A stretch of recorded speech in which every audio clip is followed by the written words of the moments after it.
Hello everyone, Ahmed Abdullah Garib private ITI के YouTube channel पर आप सभी लोगों का स्वागत है। मैं Ashfaq Shaikh, welder trade instructor.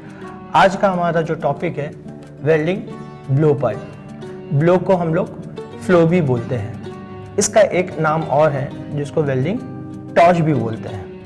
और छोटी इंडस्ट्रीज जैसे छोटे मोटे स्मॉल जो वर्कशॉप होते हैं उसमें इसको बत्ती भी बोला जाता है। ठीक है, ये भी एक लैंग्वेज मतलब छोटे छोटे एरियाज में, छोटे छोटे कारखानों में ये भी इस्तेमाल किए थे। जहाँ गैस वेल्डिंग करते हैं इस ब्लो पाइप का यानी गैस वेल्डिंग टॉर्च का हम लोग इस्तेमाल करते हैं। ये दो टाइप की होती है। First, high pressure blow pipe. इसका एक नाम और है non injector type blow pipe. दूसरा, लो प्रेशर ब्लो पाइप।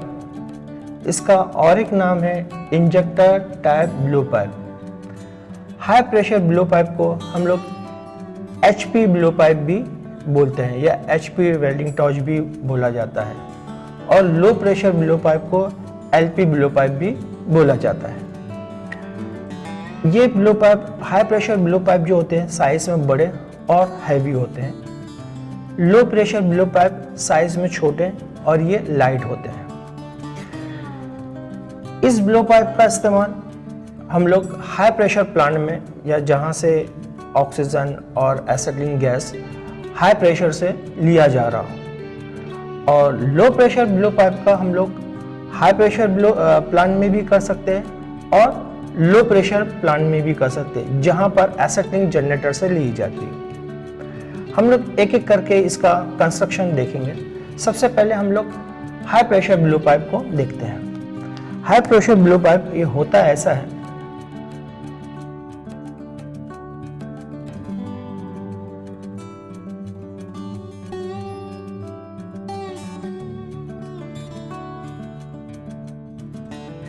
यहां से हमारी गैस इनलेट होगी, O2 यानी ऑक्सीजन, C2H2 यानी एसिटिलीन। यहाँ पर हमारा दो वॉल हो गए, एक जो होगा ऑक्सीजन वॉल होगा और दूसरा जो होगा एसिटिलीन वॉल होगा। मैंने नाम की जगह इनका केमिकल सिंबल रखा है। ऑक्सीजन का जो वॉल होगा वो ब्लैक कलर में होगा।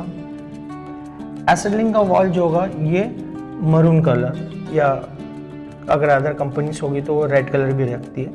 ये आइडेंटिफाई के लिए कि सपोर्टिंग गैस के लिए रेड कलर होता है और जो फ्यूल गैस के लिए होता है ये हमारा मरून कलर होता है। ऑक्सीजन का जो वॉल होगा वो राइट हैंड साइड में ओपन होगा और एसिटिलीन का जो वॉल होगा वो लेफ्ट हैंड साइड में ओपन होगा। यहाँ से हमारी गैस जो होगी इनलेट होगी। सबसे पहले हम लोग जब भी फ्लेम बनाते हैं तो पहले फ्यूल गैस को खोलते हैं, और जब फ्यूल गैस यहाँ से पास होती है ये वॉल खोलेंगे। यहाँ हमारे हैंडल में आएगी, ये चैम्बर है इसका, और ये बॉडी है। ब्लो पाइप की जो बॉडी होती है अक्सर ये ब्रास की बनी हुई होती है, और इसका जो ये नोजल है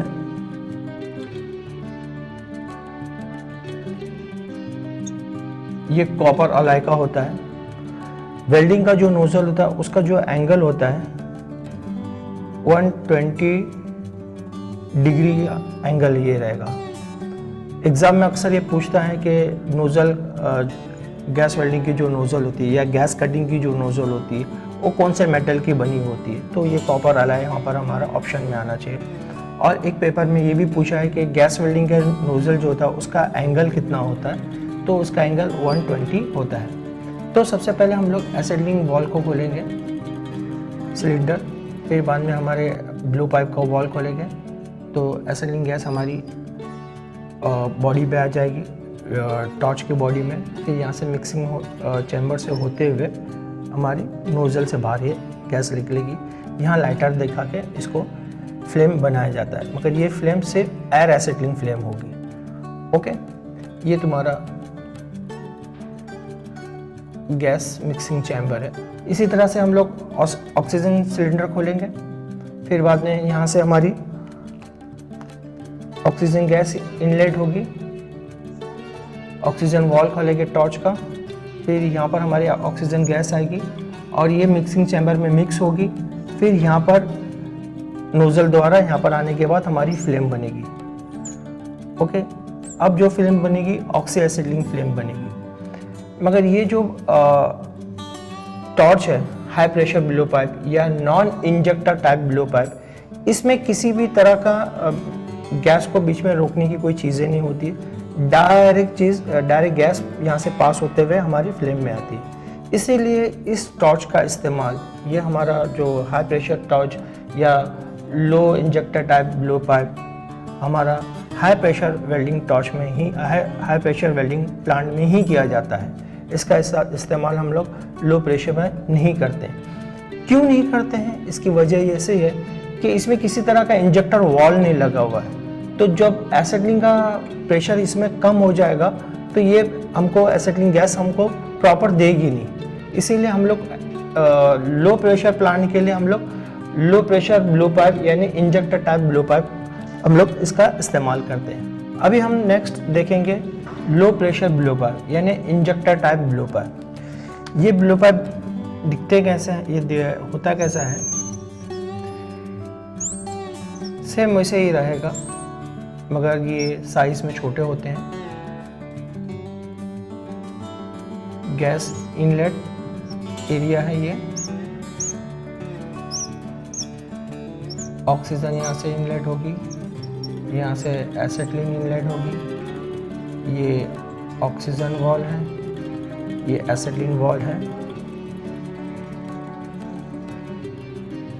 ये टॉर्च की बॉडी हो गई,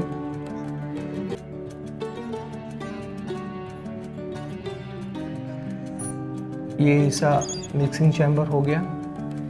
यहाँ पर ही आपका एक वॉल लगा होता है,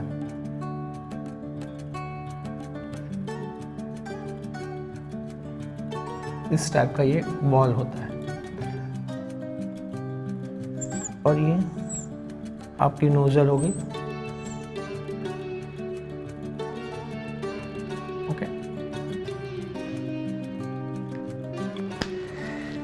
यहाँ से आपकी ऑक्सीजन एसिटिलीन गैस को पास किए, जो प्रेशर कम होता है अपना एसिटिलीन जनरेटर जो है वो ऑन किया हुआ है, यहाँ से तुम्हारे एसिटिलीन पास हुई, टॉर्च का हम लोग एसिटिलीन का वॉल खोलें, एसिटिलीन बॉडी में आ गए, यहाँ से मिक्सिंग चैम्बर में आते हुए ये इंजेक्टर टाइप में पहले जाएगी। इंजेक्टर टाइप इस टाइप से दिखता है।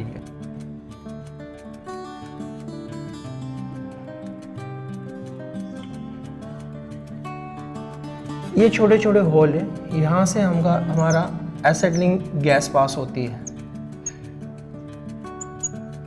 और ये बीच वाला जो होल है इसमें से हमारी ऑक्सीजन गैस पास होती है। अब एसिटिलीन गैस ये छोटे छोटे होल में प्रेशर लो होने की वजह से यहाँ पर आके जमा हो जाती है।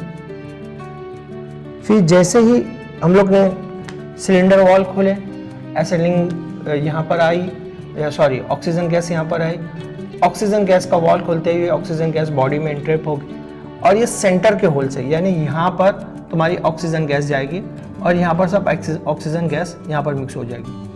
अब ऑक्सीजन गैस जो है वो हाई प्रेशर से आ रही है और यहाँ पर सिस्टम ऐसा है कि भाई इस तरह के छोटे छोटे होल में से एसिटिलीन गई और यहाँ पर होल एक छोटा है, तो यहाँ से जब हाई प्रेशर से ऑक्सीजन जब पास होगी तो एसिटिलीन का भी प्रेशर ये बढ़ाते हुए साथ में आएगी।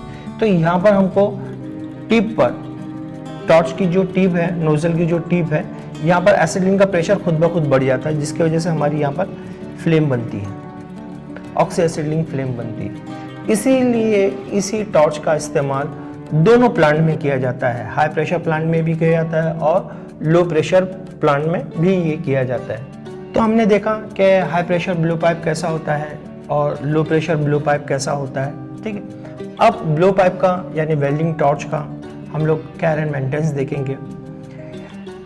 वेल्डिंग टॉर्च को कभी भी हैमरिंग के लिए इस्तेमाल नहीं करना चाहिए। अक्सर वेल्डर की आदत होती है कि कोई भी जॉब टेढ़ा मेढ़ा है या उसको सीधा करना है कुछ भी, तो वो नोज़ल के ज़रिए उसको हैमरिंग करके उसको सीधा करना नहीं करना चाहिए। ये बहुत बड़ा एक्सीडेंट होने के चांसेस है। अगर कहीं से ब्लो पाइप लीक हो गया, डैमेज हो गया, जिससे लीक हो गया तो एक्सीडेंट हो गया। दूसरा, इसको ड्रॉप यानी गिरने से बचाना चाहिए। इसमें भी ऐसा है कि अगर गिरता है, बार बार गिर रहा है टॉर्च, तो कहीं से अगर ये डैमेज हो रहा है और वहाँ से गैस लीक होगी तो ये 100% हमारा एक्सीडेंट्स होने के चांसेस है।